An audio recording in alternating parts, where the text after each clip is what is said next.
The mournful strains of my electric guitar announce another edition of YouTubin' with Mark at UNB Libraries. We'll call this the holiday edition, with a picture of me cutting down my Christmas tree here not too long ago. And I'm sending out this tutorial to all my friends in southern climes who won't be enjoying the snow this year and instead will have to contend with warm sunshine, gentle ocean breezes, and everything else that comes with living in a place that does not know the frozenness of snow. This week, I'm going to share 3 tips for finding regionally relevant resources, especially resources outside of North America.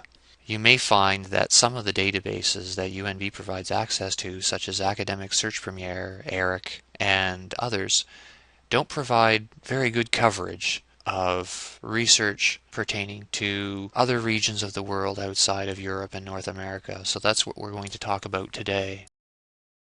We're going to start by discussing Google Scholar, especially how it indexes UESpace, the University of the West Indies Institutional Repository, which is a rich resource for research being conducted in the Caribbean and also in areas that share some similarities to the Caribbean in terms of socioeconomic and political circumstances, and developmental circumstances as well.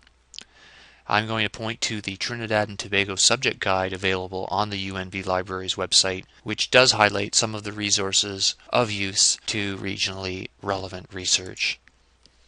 And then I'm going to wind up by drawing associations between like or similar circumstances in other regions and countries so that you can mine what is being done in terms of research elsewhere if it suits and applies to your own context.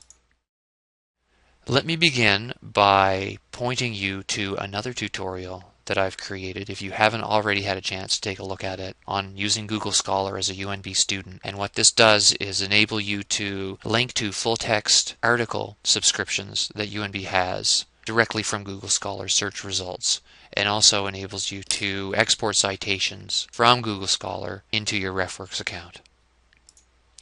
This is a screen capture of Google Scholar in the context of searching UESpace in particular.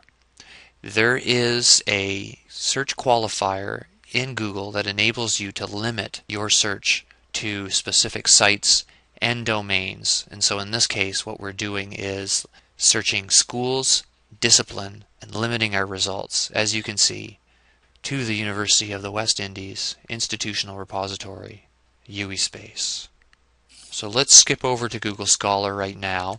And so here I have preloaded the UESpace qualifier. And so if I do something like school assessment as a search, you can see that the results are coming up from UESpace. Were I to click on the first one, it takes me to an item with the title Differential Item Functioning and Male-Female Differences in a Large-Scale Mathematics Assessment in Trinidad and Tobago, an examination of Standard 1 mathematical assessment. It provides an abstract, and then under Files in this item we can see that in this case the document is coming from a journal called Caribbean Curriculum from their volume 14 issue in 2007. And there are a number of journals which publish their full text directly into UESpace. And in fact, once you're in UESpace, you could also conduct some searching here. If I conduct a search, switching it up to something else, let's say secondary school achievement, and a number of documents are coming up, which will be coming from, in some cases, collections of abstracts of master's theses, short books, conference proceedings, journals, newspaper articles, and all sorts of things that are housed in UESpace. Something else to mention about Google Scholar is that many journals and conference publications, short books that are being produced in the Caribbean or in Africa or Asia or Australia are not being indexed in some of the traditional places such as ERIC and Academic Search Premier. And so Google Scholar provides access to some of the lesser known and less established but altogether reputable sources available finding the Trinidad and Tobago subject guide on the library website, lib.unb.ca. Here we would go to the Education Guide under Research by Subject. Scroll down and under Course Guides we will find Trinidad and Tobago. From here I have prioritized some of the databases available through UNB Libraries, including Google Scholar. And by clicking on Google Scholar here, you are ensuring that your UNB context is carried forward. Also of interest is a tab for TT and Caribbean resources, and so such electronic journals as Caribbean Quarterly, Compare, International Journal of Education Policy and Leadership, and the International Journal of Education Development are available directly.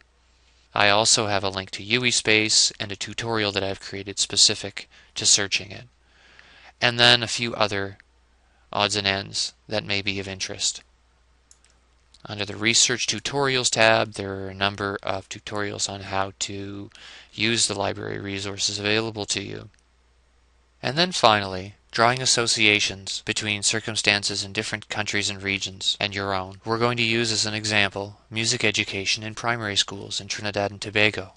And so searching Google Scholar for our topic, we may find that the results are not especially impressive, which may indicate that there hasn't been a lot of research done on our particular topic in the country of our choice. So what we can do in cases like this is search by other countries, broaden our search to a regional qualifier, and so instead of using Trinidad and Tobago we could use the Caribbean or Central America or South America, or we could take a look at what has been done in other regions and countries who share some socio-economic and or political contexts with our own. And some of the terms that can be useful in this case are post-colonial, international, and global. So in this case, were we to replace Trinidad and Tobago with post-colonial, it's recommending in this case that we might want to retry without the hyphen in post-colonial, but we can see that there are some results that may be of interest to us in this case, such as the first one, Educational Reconstruction and Post-Colonial Curriculum Development, a comparative study of 4 African countries. Or, what, me? Teach music to my primary class? Challenges to teaching music in primary schools in 5 countries. And then other results that may be of interest. Curriculum reconstruction in post-colonial Africa, etc. You will even find in searching UWeSpace that many of the researchers who are working out of the St. Augustine campus or out of the campus in Barbados are actually conducting research in African contexts, and I'm not quite sure why that is. It may be because there's more data available from which to work, or some circumstances I'm not familiar with. And that is our tutorial for today. Here's my UNB email address if you have any questions or feedback, and a link to the distance education blog that I maintain. Bye for now.